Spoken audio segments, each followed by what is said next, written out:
பாரத சமுதாயம் வாழ்கவே, பாரத சமுதாயம் வாழ்கவே, 30 கோடி மக்கள் வாழ்கவே என்று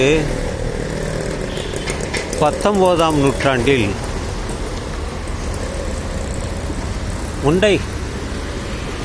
முண்டாசு கவிஞர் பாரதியார் ஒரு பாடலை பாடியிருப்பார். அது எனக்கு ஞாபகம் முழுவதும் ஞாபகம் இல்லை. இருந்தாலும் சில வரிகளை மட்டுமே சொன்னேன். எதற்காக என்றால், அவர் வாழ்ந்த காலத்தில் இந்தியா என்று சொல்வதை அவர் பாரதம் என்று தான் சொன்னார். அப்பொழுது 30 கோடி மக்கள் தான் வாழ்ந்தார்கள். பொதுவாக நம்ம இலக்கியத்தில் பல தகவல்கள் இருக்கும். அதனால்தான் சங்க இலக்கியத்தை பார்த்தால் நமக்கு பல அரிய தகவல்கள் இன்று கிடைக்கும். அதுபோல பாரதியாரும் இந்த கருத்தை வெளியிட்டுள்ளார். ஆனால் இன்று இந்தியா, ஆங்கிலேயன் வைத்த பெயர் அது இந்தியா. பரதகண்டம், பரதன் என்ற ஒரு அரசன் ஆண்டதாக மகாபாரதம் சொல்கிறது. கதைதான். அந்த பாரதத்தை அவர்கள் எடுத்துக்கொண்டார், பரத நாடை எடுத்துக்கொண்டார். அதனால்தான் அவர் அப்படி சொன்னார், பாரத நாடு என்று. வாழ்க பாரதம் என்றார். இப்பொழுது இந்தியாவிலே எவ்வளவு மக்கள் என்றால் 145 கோடி மக்கள். ஒன்றல்ல, ரெண்டல்ல, 30 கோடி அல்ல, 100 கோடி அல்ல, அதையும் கடந்து 140 கோடி கடந்து 143 கோடி கடந்து 144 என்று அளவிட்டுள்ளார்கள். அது ஒரு புறம் இருக்கட்டும். ஏன் இதை நான் சொல்கிறேன் என்றால், ஒரு முக்கிய காரணம் மக்கள் தொகை பெருக்கம். எல்லோரும் அதிகமாக குழந்தைகளை பெற்றுக்கொண்டு இந்த குடும்பம் வளர்ச்சி அடைந்து விட்டது. ஆதலினால் எல்லோருக்கும் வேலை கிடையாது. வேலையில்லா திண்டாட்டம் இந்தியாவில் மிக மிக அதிகம்.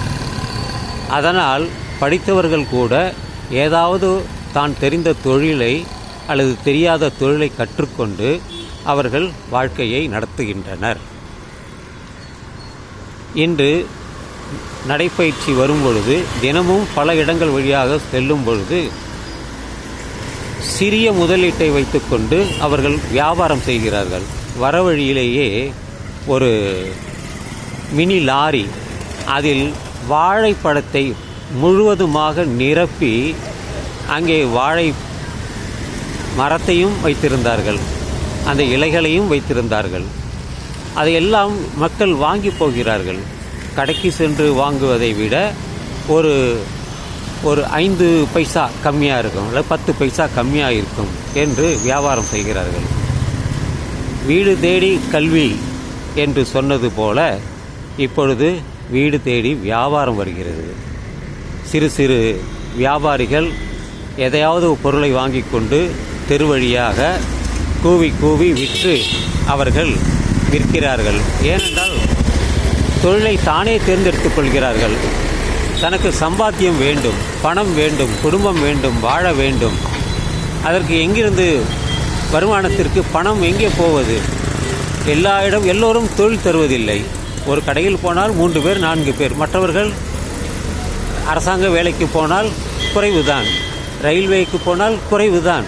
ஆனால் இப்போ 144 கோடி மக்கள் செல்கிறார்களே, அப்பொழுது எதை தெரிவிக்கிறது என்றால், மக்கள் பெருக்கம் அதிகம், தேவைகள் அதிகம். அதனால்தான் இன்று பல இடங்களில் வியாபாரம் நடந்து கொண்டே இருக்கிறது. வீடு தேடி வியாபாரிகள் வருகிறார்கள். எனக்கு தெரிந்த ஒருத்தர் அரக்கோணம் பக்கத்திலிருந்தே வருவார், பழங்களை விற்று செல்வார். கர்ணன் என்று பெயர், கர்ணா என்று கூப்பிடுவேன். அந்த கர்ணன் அல்ல, மகாபாரதத்தில் வரக்கூடிய கர்ணன் அல்ல, கர்ணா.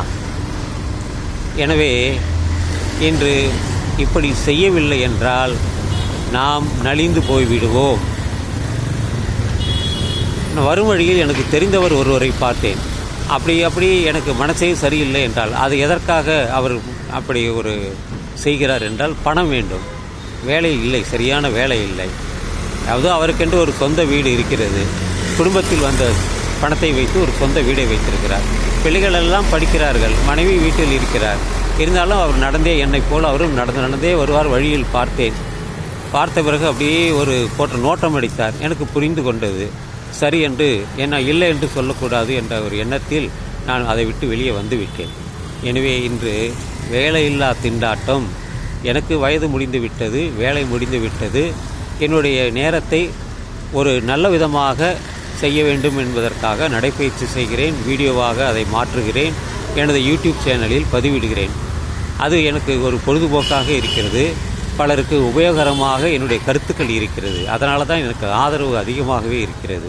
இது தற்பெருமை இல்லை. அன்றாடம் நான் பார்க்கிறேன். ஒரு 10 பேர் தொடங்கிய சப்ஸ்கிரைபர் இன்று 2000 கடந்து இருக்கிறது. சிலருடைய சந்தாதாரர்கள்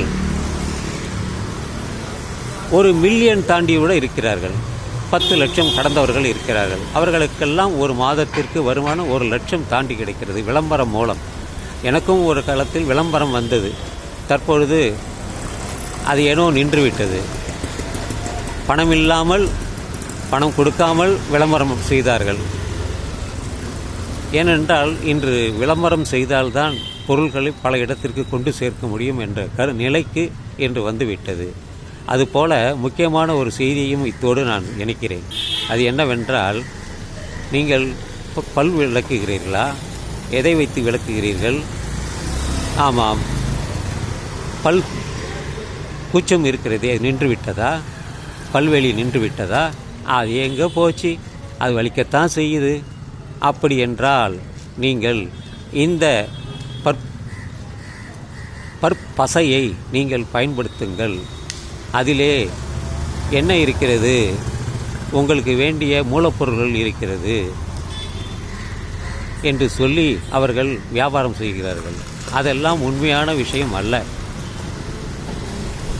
ஏனென்றால் இன்று வியாபாரத்திற்காக பலர் அப்படி அடுக்கடுக்காக சொல்லிவிடுவது வழக்கம். இது பற்பொடிக்கு மட்டுமல்ல, பற்பசைக்கு மட்டுமல்ல, எல்லாவற்றிலுமே அவர்கள் இப்படித்தான் வியாபாரத்திற்காக அவர்கள் சொல்வார்கள். எனவே இதையெல்லாம் நாம் நம்பக்கூடாது. நமக்கென்று நம்பகத்தன்மையான செய்திகள் இருந்தால் அதை செய்தலாம். ஒரு முறை முயற்சி செய்யலாம். சரியாக இருந்தால் எடுத்துக்கொள்ளலாம், இல்லை என்றால் அதை விட்டுவிட வேண்டியதுதான். இது எனது கருத்து என்று சொல்லி இந்த பதிவை நான் நிறைவு செய்கிறேன்.